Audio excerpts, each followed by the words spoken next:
The United States released footage of the last American soldiers boarded a plane leaving the Kabul airport on Monday, just a day before the deadline, said President Biden. Now, our 20 years of war in Afghanistan has ended.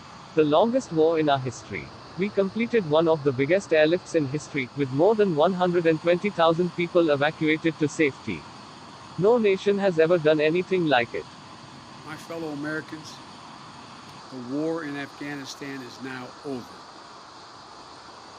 I'm the fourth president who has faced the issue of whether and when to end this war.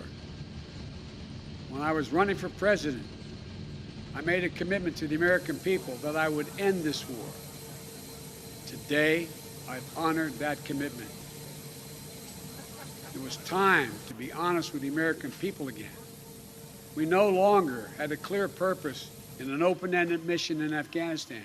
After 20 years of war in Afghanistan, I refuse to send another generation of America's sons and daughters to fight a war that should have ended long ago. After more than $2 trillion spent in Afghanistan, a cost that researchers at Brown University estimated would be over $300 million a day for 20 years in Afghanistan, for 2 decades. Yes, the American people should hear this. $300 million a day for 2 decades. What have we lost as a consequence in terms of opportunities? I refuse to continue a war that was no longer in the service of the vital national interest of our people. And most of all, after 800,000 Americans serving in Afghanistan, I've traveled that whole country. Brave and honorable service.